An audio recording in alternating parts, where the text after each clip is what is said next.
Hello student, मैं आप सभी के साथ धर्मेंद्र डेस इंग्लिश नॉलेज यूट्यूब चैनल में मैं आप सभी का स्वागत करता हूं।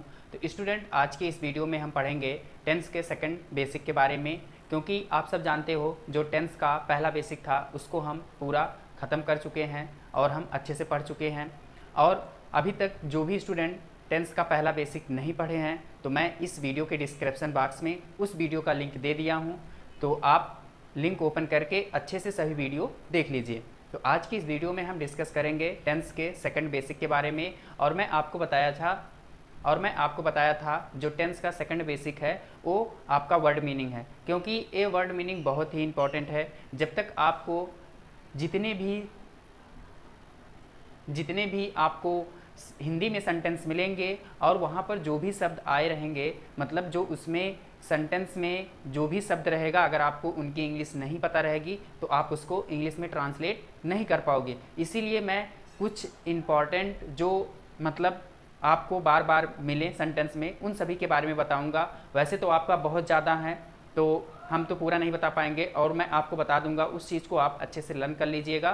तो आज हम कुछ जो इम्पॉर्टेंट है उन्हीं वर्ड के बारे में बात करेंगे। तो स्टूडेंट, अगर आप चैनल पे नए हैं तो चैनल को लाइक और सब्सक्राइब जरूर करें और इस वीडियो को ज़्यादा से ज़्यादा शेयर करें। तो चलिए स्टूडेंट, हम वीडियो को स्टार्ट करते हैं। तो यहाँ पर हम क्या किए हैं, लिख लिए हैं टेंस का सेकंड बेसिक। अब इसमें हमको क्या जानना है, पहले मैं आपको बताऊँगा पर्सन, क्योंकि आप प्रोनाउन पढ़े होंगे तो उसमें एक पर्सन आता है जिसमें आपको एक चार्ट बना के मिलता है। एक नॉमिनेटिव केस होता है, ऑब्जेक्टिव केस होता है, पॉजेसिव केस होता है। तो पहले हम उन सभी के बारे में डिस्कस करेंगे और उनकी हिंदी समझेंगे। कुछ लोग को तो हिंदी ही नहीं पता होती कि आई की इंग्लिश क्या होती है, मी की इंग्लिश क्या होती है। तो इन सभी के बारे में हम पहले डिस्कस करते हैं। तो हम क्या करते हैं, यहाँ पर एक चार्ट बना लेते हैं। यहाँ पर देखिए आपका ऐसे सब्जेक्ट और यहाँ पर आपका ऑब्जेक्ट और यहाँ पर आपका पॉजेसिव केस होता है, कहते हैं पॉजेसिव केस। अब हमको पहले यहाँ पर देखिए हम सब्जेक्ट लिख लेते हैं। जैसे आपका आ जाएगा I, V, U, he, C, it, इसके बाद आपका आता है दे। क्लियर है। अब देखिए आई मीन्स होता है मैं, ध्यान से सुनिएगा। आई मीन्स होता है मैं, वी मीन्स हम, यू मीन्स तुम, ही मीन्स वह और सी मीन्स भी वह। और यहाँ पर सी क्या बताएगा, ए फेमिनिन जेंडर, मतलब आपका स्त्रीलिंग बताएगा। और यहाँ पर ए किसका बोध करेगा, मैस्कुलिन जेंडर, जिसको हम कहते हैं पुलिंग। इट मीन्स यह और दे मीन्स वे।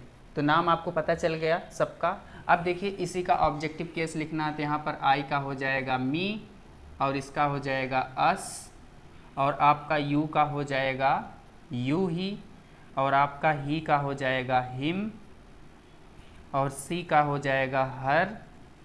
इसके बाद आपका इट का इट ही हो जाएगा और दे का देम हो जाएगा। अब देखिए इनकी हिंदी मीनिंग क्या होती है इन सभी की। तो मी मीन्स क्या होता है, मुझे। अस मीन्स आप जानते हो, वे मीन्स हम, तो ये हो जाएगा हमको। यू मीन्स क्या हो जाएगा, तुम, मतलब तुम्हें, यू का मतलब तुम, और यहाँ पर ऑब्जेक्टिव केस में क्या हो जाएगा, तुम्हें। ही का हो जाएगा उसे, और हर का भी हो जाएगा उसे। इट का हो जाएगा यह। इसके बाद देम का हो जाएगा उन्हें। क्लियर है। इसके बाद हम जब पॉजेसिव में बात करेंगे तो आपको कैसे मिलेगा, ये आप याद कर लीजिएगा, आपको हमेशा काम आएगा। तो इसका हो जाएगा पॉजेसिव में माई और माई। माई का हिंदी मीनिंग पता ही है, क्या हो जाएगा, माई का मेरा। इसके बाद अस है तो आवर हो जाएगा आवर्स। फिर इसके बाद यू है तो हो जाएगा योर, और यहाँ पर हो जाएगा योर्स। फिर आपका हिम है, हिम का हो जाएगा हिज, और हर का हो जाएगा हर, और एक होता है हर्स। इट का हो जाएगा इट्स, और इसका हो जाएगा दे का देयर। क्लियर। तो ये आपका एक चार्ट हो गया। अब आपको पता चल गया होगा कि ये सब आपको हमेशा मिलेंगे, ये सब पूरा। ये सब आपको हमेशा जब आप किसी भी सेंटेंस को ट्रांसलेट करोगे इंग्लिश में तो ये सब हमेशा आपको मिलेंगे। अब इसके बाद हम बात कर लेते हैं ये जो आपका सब्जेक्ट है कैसे आपको कहाँ पर यूज करना है, मतलब सिंगुलर सब्जेक्ट के साथ क्या यूज होगा, प्लूरल सब्जेक्ट के साथ कौन से सब्जेक्ट आएंगे, इसके बारे में बात करते हैं। यहाँ तक आपको समझ में आ गया होगा। तो अब देखिए सिंगुलर सब्जेक्ट कौन से होते हैं, प्लूरल सब्जेक्ट कौन से होते हैं।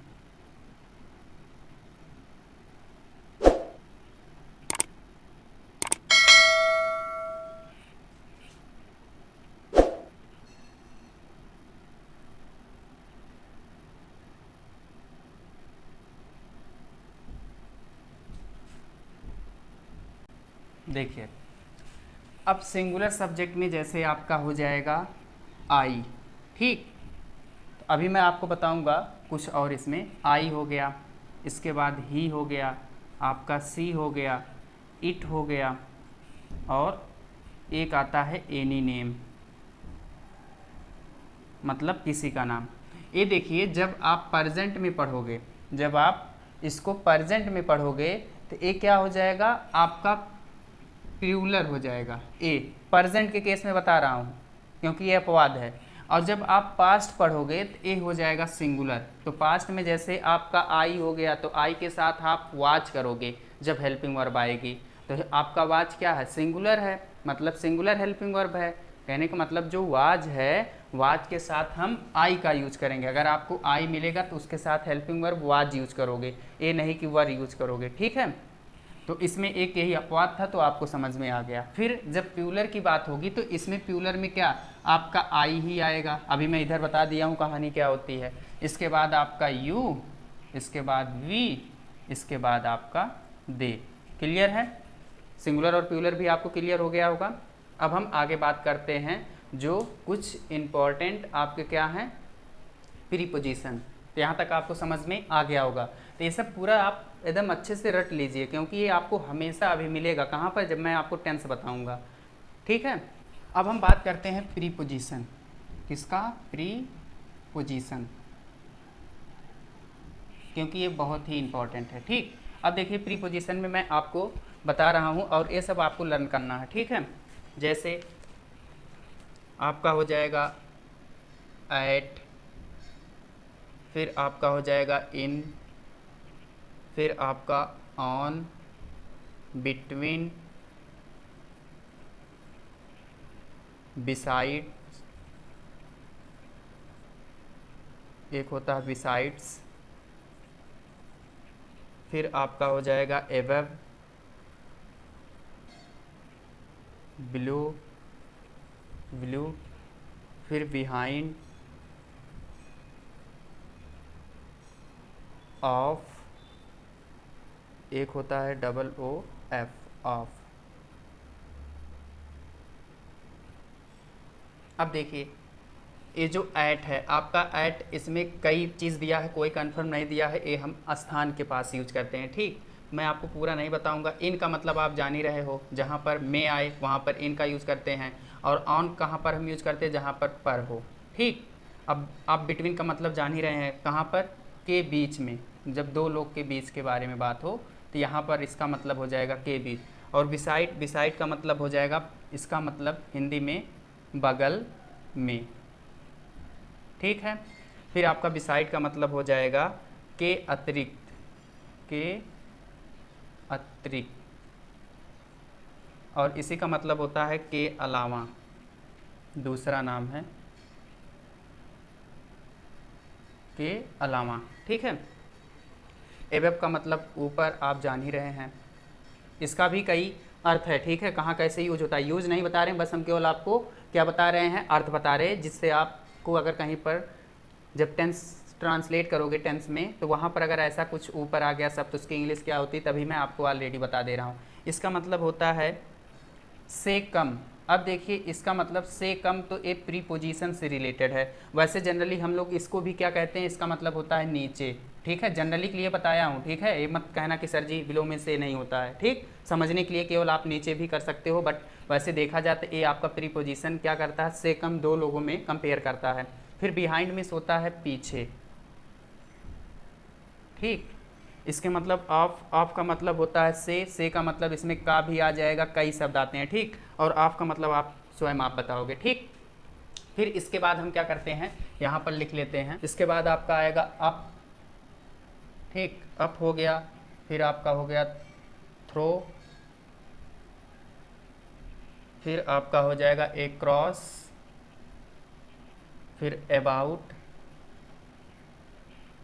फिर आपका हो जाएगा बस इतना ही। आप एक होता है येट, फिर हो जाएगा एज। अब देखिए ये सब आपके प्रीपोजिशन हैं, ठीक। अब अप मिस आप जानते हो, अप मिस क्या होता है, अप मिस होता है ऊपर, ठीक, ऊपर को। अब थ्रो मिस क्या होता है, थ्रो मिस होता है के माध्यम, ठीक है,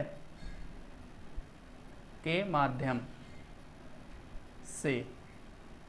फिर एक क्रॉस मिस होता है के पार, जैसे नदी के इस पार और उस पार। इसके बाद अबाउट मिस आपको पता है के बारे में, के बारे में। अब इसके बाद आपका येट आ गया, येट मिस होता है फिर भी, आपको ये शब्द मिलेगा, ठीक है, तो आप वहाँ पर क्या करोगे, एट का यूज करोगे। एज मिस होता है तब, एज मिस बहुत कुछ होता है, यहाँ पर जो प्रीपोजिशन से रिलेटेड है उस चीज़ को मैं बता रहा हूँ, ठीक। तो ये इतने आपके हो गए प्रीपोजिशन, और इन्हीं सबको आपको क्या करना है, लर्न करना है। और मैं हिंदी भी बता दिया हूँ, और मैं ये नहीं बताया हूँ कि इसका कहाँ यूज होता है। जब मैं आपको प्रीपोजिशन पढ़ाऊँगा वहाँ पर पूरा डिटेल में बताऊँगा कि एट का यूज कहाँ होता है, इन का यूज कहाँ होता है, मतलब इन सभी का यूज कहाँ पर होता है। तो अब आपको समझ में आ गया होगा कि प्रीपोजिशन ये सब होते हैं, और इसमें जो मेन है मैं वो आपको छाट कर लाया हूँ और यहाँ पर बता रहा हूँ। तो इन सभी की इंग्लिश आपको आना चाहिए। तो यहाँ तक आप लोग को समझ में आ गया होगा। सब्जेक्ट, ऑब्जेक्ट और पॉजेसिव इसके बारे में पढ़ लिए हैं, उनकी हिंदी मीनिंग अच्छे से समझ लिए हैं, और आपको मैं कुछ प्रीपोजिशन बताया हूँ।